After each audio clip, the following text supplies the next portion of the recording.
जय हिंद everyone, this is Savi and आप सभी की सवी दी या फिर सवी मैम। आज के इस वीडियो से हम लोग स्टार्ट करने वाले हैं क्लास 12 सोशोलॉजी। आई होप तुम लोग बहुत ज़्यादा एक्साइटेड हो क्लास 12 के सोशोलॉजी के लिए। एंड ये चैप्टर जो है चैप्टर 1 इंट्रोड्यूसिंग इंडियन सोसाइटी, ये तुम्हारा बुक 1 का चैप्टर नंबर 1 है, जिसके बगल में लिखा हुआ है नॉन इवैल्यूएटिव, यानी कि इस चैप्टर से एग्जाम में क्वेश्चंस नहीं पूछे जाएंगे। तो तुम लोगों का डाउट होगा कि फिर मैम हम लोग ये चैप्टर पढ़ ही क्यों रहे हैं। बेसिकली ये चैप्टर बहुत छोटा सा है, नंबर 1। नंबर 2, इस चैप्टर को पढ़ने से तुम्हें पता चलेगा कि पूरे क्लास 12 के सोशोलॉजी में तुम लोग आखिरकार पढ़ने क्या वाले हो, क्या चीज़ें मेन कोर कॉन्सेप्ट्स रहने वाली हैं। तो उसको समझने के लिए ये वीडियो देखना तुम्हारे लिए बहुत ज़रूरी है। I hope you are getting. So चलो मूव करते हैं, चलो एक्सप्लोर करते हैं क्लास 12 सोशोलॉजी को एंड समझने की कोशिश करते हैं कि इस चैप्टर में है क्या। बहुत छोटा सा चैप्टर है, बस एक इंट्रोडक्शन है, ये समझ लो और बहुत इजीली तुम लोग समझ जाओगे यहाँ पे। So let's start our discussion with chapter 1। अगर मैं बात करूँ इंट्रोड्यूसिंग इंडियन सोसाइटी की, तो हम लोग तो जानते हैं कि सोशोलॉजी क्या है। पिछले चैप्टर में या पिछले क्लास में हम लोग पढ़ के आए हैं कि सोशोलॉजी क्या है, राइट। सोशोलॉजी मतलब क्या होता है? यस, स्टडी ऑफ सोसाइटी, यानी कि हम लोग सोसाइटी को, समाज को इन डिटेल पढ़ते हैं अपने सोशोलॉजी के प्यारी बुक के अंदर, राइट। तो जहाँ पे मैं बात करूँ सोशोलॉजी की, तो जब हम लोग कोई सब्जेक्ट लेते हैं, तो जैसे साइकोलॉजी का सब्जेक्ट ले लो। जब हम साइकोलॉजी ले रहे थे ना क्लास 10th में, डिसाइड करते कि साइकोलॉजी लेंगे, तब हमारे दिमाग में कन्फ्यूजन था कि पता नहीं कैसा होगा साइकोलॉजी, क्या पढ़ने को मिलेगा, क्या हम लोग सबके माइंड को पढ़ लेंगे, ब्रेन को पढ़ लेंगे, क्या जानने को मिलेगा इस चैप्टर में या इस बुक में। तो हम लोग बहुत ज़्यादा एक्साइटेड थे and at the same time हम लोग को पता था कि हम लोग को साइकोलॉजी के बारे में तो कुछ नहीं पता है, राइट, जो हम लोग पढ़ने वाले हैं। बट सोशोलॉजी की खास बात क्या है ना, कि हमें पता होता कि हम लोग सोशोलॉजी में पढ़ने क्या वाले होता है। हमें पता होता कि हम सोशोलॉजी में सोसाइटी को पढ़ने वाले हैं, राइट। इसलिए हमारा जो एक्साइटमेंट लेवल है ना, वो मतलब अलग ही होता है कि हम लोग समाज में हो रहे प्रॉब्लम्स को, फिर प्रॉब्लम्स को समझेंगे। समाज में जो प्रॉब्लम्स हो रहे हैं उन सभी को सॉल्व करने के लिए हम अपनी यूनिक माइंड को यूज़ करके यूनिक आइडियाज़ लाएंगे। तो ये सारी चीज़ें हमारे माइंड में होती हैं वाइल टेकिंग सोशोलॉजी।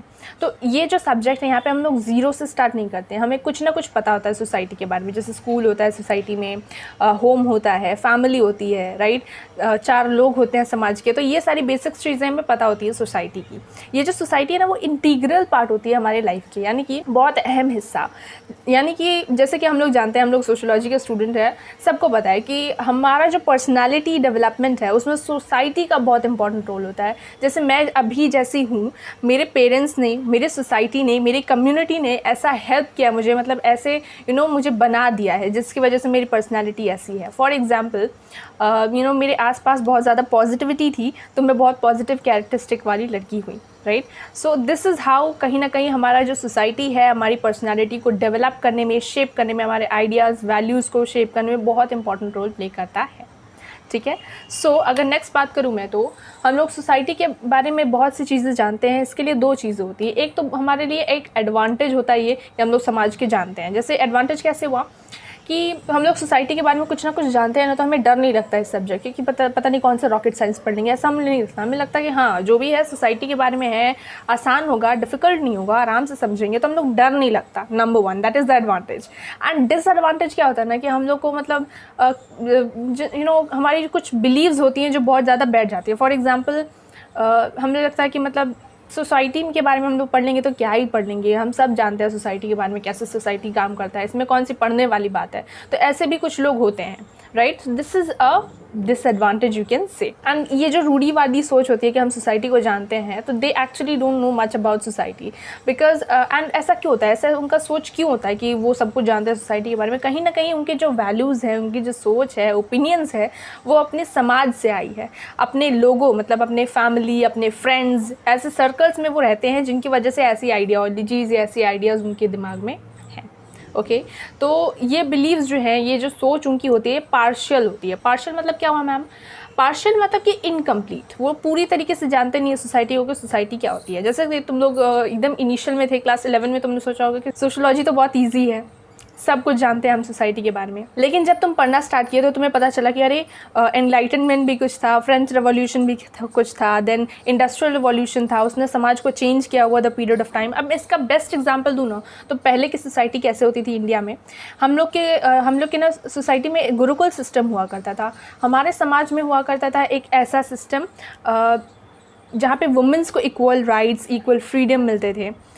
वुमेंस जो थी, या यूँ कहो इकोनॉमी भी, अगर हम कहें तो इकोनॉमी भी मतलब हम लोग को सोने की चिड़िया हमारे कंट्री को कहा जाता था। पहले के समाज जो था वो बहुत अगर मैं बहुत पहले की बात करूँ तो इतना सुलझा हुआ और ईजी था कि बोलो मत। लेकिन अभी का समाज देख लो, अभी की सोसाइटी कैसी हो गई है। अब हमारा लाइफस्टाइल चेंज हुआ है, हमारे ईटिंग पैटर्न चेंज हुआ है, हमारा रहने का तौर तरीका, सब कुछ में बदलाव आया है। तो कैसे आ गया है, तुम बताओ कैसे आ गया? हम लोग सोशियोलॉजी के स्टूडेंट हैं तो हम लोग को पता है, लेकिन जो सोशियोलॉजी के स्टूडेंट नहीं है उन्हें कैसे पता कि इतने सारे चेंजेस आए कैसे, हम पहले ऐसे थे अभी ऐसे कैसे हो गए हैं, राइट। सो ये सोशियोलॉजी की खासियत है, राइट। एंड जो इस खासियत को नहीं समझ पाते वो जनरली इनकम्प्लीट इन्फॉर्मेशन को लेके घूमते हैं अपने दिमाग में, और बायस्ड इन्फॉर्मेशन की लड़कियां ऐसे नहीं कर सकती, इस टाइप की रूढ़िवादी सोच वाले वो लोग होते हैं, ठीक है। तो उन लोगों को एक सजेशन देना चाहिए बैठा के कि तुम लोग जो भी जानते हो सोसाइटी के बारे में वो भूल जाओ और एक नए तरीके से सोसाइटी को समझने की कोशिश करो सोशियोलॉजी को पढ़ के। ओके, सो अब हम बात करें, ये तो हमारा था डिसएडवांटेज कि समाज के बारे में कुछ लोग होते हैं जो डिसएडवांटेज वाले थॉट्स रखते हैं, ओपिनियंस रखते हैं। एंड कहीं ना कहीं इस टाइप के रूढ़िवादी सोच की वजह से ना समाज में हम लोगों को देखने को मिला, इंडियन सोसाइटी में भी हम लोगों को देखने को मिला बहुत से स्ट्रगल्स हुए, जैसे वुमेन्स को स्ट्रगल करना पड़ा, ट्राइबल्स को स्ट्रगल करना पड़ा, इस टाइप के रूढ़िवादी सोच की वजह से जो कि डेवलप हो गए हमारे इंडियन सोसाइटी में। एंड कैसे फिर सोशल मूवमेंट्स हुए, ये सभी अपने राइट्स के लिए आवाज़ उठाते हैं, ये पूरा का पूरा तुम लोग इस चैप्टर में पढ़ने वाले हो। कहीं ना कहीं हमारी सोसाइटी जो है वो हमारे, जैसे मैंने बताया, सोसाइटी हमारे को शेप करती है। तो कैसे शेप करती है मैम? जैसे क्या करती है समाज हमारे लिए? अगर कुछ गलत काम हम लोग करें तो हमारी सोसाइटी हमें डांट लगाती है, पनिशमेंट देती है। क्यों देती है? बिकॉज कहीं ना कहीं हमारे सोसाइटी का हम पे बहुत ज़्यादा इफेक्ट होता है। फॉर एग्जांपल, अगर तुम कुछ गलत बिहेवियर करो तो तुम्हारे मम्मी पापा तुम्हें डांटेंगे, बैठाएंगे, समझाएंगे, right. So that is also a part of society. So अगर मैं बात करूँ इंडियन सोसाइटी की, इंडिया के समाज की, तो ऐसा क्या होता है ना कि समाज में जब भी हम कुछ गलत करते हैं तो हमारे समाज के लोग जो हैं वो हमें समझाते हैं, बताते हैं, पनिशमेंट भी देते हैं, ठीक है। सो कहीं ना कहीं हमारी गलतियों को हमें गिनाने का काम बहुत अच्छे से हमारी समाज करता है, ठीक है। लेकिन ऐसा ही नहीं कि हमें सिर्फ गलती ही गिनाएं, बट या तो समाज क्या करता है, हमें सेल्फ रिफ्लेक्सिविटी प्रोवाइड करता है। अब सेल्फ रिफ्लेक्सिविटी मतलब क्या होता है मैम? इट मीन्स कि हमें ये दिखाता है कि हम कैसे हैं, मतलब हम समाज में कैसे हैं। जैसे फॉर एग्जांपल, समाज के लोग मेरे बारे में सोचते हैं कि शायद मैं बहुत ज़्यादा एटीट्यूडी हूँ, बहुत ज़्यादा गुस्सैल हूँ, पर वो क्यों सोचते हैं? कुछ ना कुछ तो ऐसा होगा वो जो उन्होंने मेरे में देखा होगा, that's why they think, right. तो अब मैं यहाँ पे क्या करूँगी, मैं बैठ के थोड़ा सा ध्यान से सोचूंगी कि क्या मैं ऐसी जैसे सोसाइटी के लोग बोलते हैं, क्या मैं ऐसी हूँ? अगर ऐसी हूँ मतलब मैं बहुत बुरी हूँ तो मुझे उस एरिया में काम करने की ज़रूरत है। एंड अगर मैं ऐसी नहीं हूँ तो इट्स ओके। तो मुझे क्या करना चाहिए ना, सेल्फ इंस्पेक्शन। यानी कि जब हमें समाज से अपने लिए फीडबैक मिलता है तो हम क्या करते हैं, हम अपने आप को इम्प्रूव करने की कोशिश करते हैं। अगर हमारे में कुछ बुराई है तो हम उसे सुधारते हैं, एंड अगर हम में कुछ अच्छाई है ना, वो बुराई नहीं है, तो हम अपने आप को इम्प्रूव करते जाते हैं। एंड कभी कभार सोसाइटी की बातों को इग्नोर कर देते हैं। बट यहाँ पे सोसाइटी हमारी सिर्फ बाहर के नेबर्स या फिर रिलेटिव्स नहीं होते, पर यहाँ पे सोसाइटी हमारी फैमिली और हमारे फ्रेंड्स भी होते हैं जो हमें बताते हैं कि हमारा बिहेवियर सही है या गलत है। तो कहीं ना कहीं वो हमें बताते हैं, एंड इससे हम क्या करते हैं, सेल्फ इंट्रोस्पेक्शन करते हैं, जो कि बहुत क्रूशियल होता है हमारे लिए। सेल्फ इंट्रोस्पेक्शन से हमें पता चलता है कि हम कब सही हैं, कब गलत हैं, क्या सही है हमारे अंदर, क्या गलत है। अगर हमारे अंदर अच्छाई है तो हमें अपने आप को प्रेज़ करते रहना चाहिए फॉर दैट अच्छाई, एंड अगर हमारे अंदर कुछ बुराई है तो हमें उससे चेंज करने की ज़रूरत है, राइट।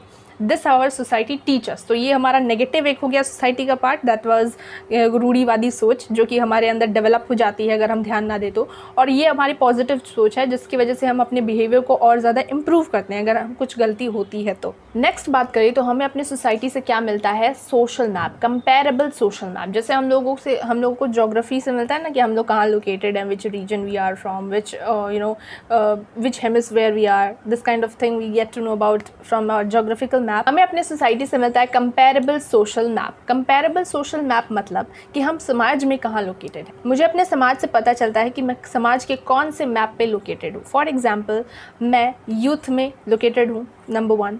नंबर 2, मैं कौन से फैमिली बैकग्राउंड से आती हूँ, वो मेरी एक पहचान है, वो मेरा सोशल मैप में मुझे एक आइडेंटिटी प्रोवाइड करता है। फॉर एग्जाम्पल, मैं कौन से क्लास में हूँ, मैं कौन से कास्ट में हूँ, this is my social map. वो मुझे बताता है कि मैं समाज के कौन से वर्ग में हूँ, right. First I am female, फिर मैं यूथ हूँ, फिर मैं मेरा पर्टिकुलर कास्ट है, पर्टिकुलर क्लास है, पर्टिकुलर रिलीजन है मेरा, राइट, पर्टिकुलर रीजन से मैं आती हूँ। So all this comes under your social map. तो हमारा समाज जो है वो हमें सोशल मैप प्रोवाइड करता है, जहाँ पे हमें पता चलता है कि हम समाज के मैप में कहाँ लोकेटेड हैं। This is very interesting. जैसे फॉर एग्जाम्पल कोई पर्सन गुजराती स्पीकर है तो वो गुजरात से है, राइट। तो ये एक एग्जाम्पल है ऑफ योर सोशल मैप का लोकेशन।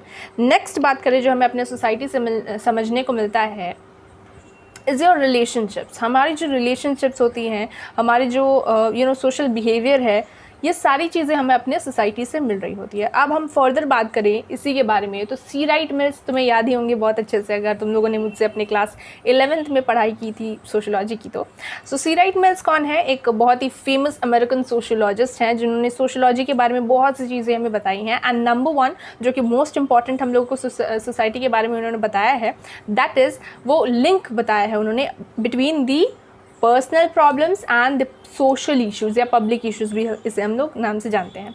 तो क्या कनेक्शन होता है पर्सनल प्रॉब्लम और पब्लिक इशू या सोशल इश्यूज़ का? वो ऐसा है कि फॉर एग्जांपल, जहाँ तुम लोग देख सकते हो बुक में भी एग्जांपल दिया हुआ है कि मेरे भाई बहन मुझसे नाराज़ हो गए या फिर वो मुझे अच्छे से ट्रीट नहीं करते, तो दैट इज़, इससे मैं बहुत अनहैप्पी हूँ। तो ये मेरा क्या हो गया? एक पर्सनल प्रॉब्लम हो गया, राइट। सो या फिर एक और भी पर्सनल प्रॉब्लम का एग्जांपल दूँ जो कि बेस्ट तुम लोग कनेक्ट कर सकते हो, दैट इज़ मैं पुअर हूँ। लेट्स सपोज अगर मैं पुअर हूँ तो that is my personal problem. लेकिन ये पब्लिक इशू कब बनता है? जब फॉर एग्जांपल मैं जिस रीजन से आ रही हूँ वहाँ पे बहुत सारे लोग पुअर हो जाएं, तो ये क्या हुआ? ये एक पर्सनल प्रॉब्लम पब्लिक इशू में कन्वर्ट हो गया, राइट। सो यहाँ पे सी राइट मिल्स जो हैं वो ट्राई कर रहे थे to bring a link between what is social issue and what is personal problem. तो वो बताने की कोशिश कर रहे थे, फाइंड कर रहे थे लिंक कि कैसे पर्सनल प्रॉब्लम पब्लिक इशू में बदल जाता है, ओके, जो कि हम लोगों ने डिटेल में पढ़ रखा है, राइट। तो अब तुम लोगों के दिमाग में सवाल आया होगा कि मैम ये सब जान के हम क्या करेंगे, ये तो हम लोगों ने पिछली बार पढ़ लिया था। अब सुनो, ये पर्सनल प्रॉब्लम मतलब बहुत से गर्ल्स जो हैं उनको ना क्या बोलते हैं, अबॉर्ट कर दिया जाता है, ठीक है।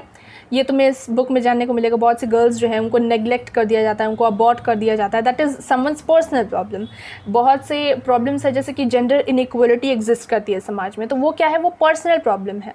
लेकिन कैसे वो पर्सनल प्रॉब्लम धीरे धीरे करके पब्लिक इशू बनी, फिर पब्लिक इशू बनने के बाद उसके लिए काफ़ी प्रोटेस्ट हुए, काफ़ी ज़्यादा उसके लिए उसको उस परिस्थिति को संभालने के लिए वायलेंस हुआ, फिर स्ट्रगल हुआ, फिर फाइनली उन लोगों को, उन वर्ग को, उन पीपल को जो कि ये प्रॉब्लम्स को, ये चैलेंजेस को फेस कर रहे थे, उन्हें इक्वलिटी मिली, उन्हें आज के टाइम पे रिकॉग्निशन मिला। तो ये सारी चीज़ें जो हैं इंडियन सोसाइटी की स्पेसिफिकली हम लोग इस बुक में या दोनों ही बुक में बेसिकली बात करने वाले हैं, समझने वाले हैं। So I hope with this video तुम्हें पूरे के पूरे चैप्टर में बहुत ज़्यादा इंटरेस्ट आ गया होगा। एंड इंटरेस्ट आ गया तो बहुत अच्छी बात है। हम लोग नेक्स्ट वीडियो में मिलते हैं with chapter 2 which is demographic structure of Indian society. तब तक के लिए अपना ध्यान रखना है, मिलते हैं नेक्स्ट वीडियो में। Till then take care and one more thing, channel को लाइक करना, सब्सक्राइब करना एंड शेयर करना with your classmates and friends मत भूलना। कमेंट सेक्शन में मुझे ज़रूर बताना कि तुम्हें ये चैप्टर इंटरेस्टिंग लगा कि नहीं लगा, ठीक है। Okay, bye.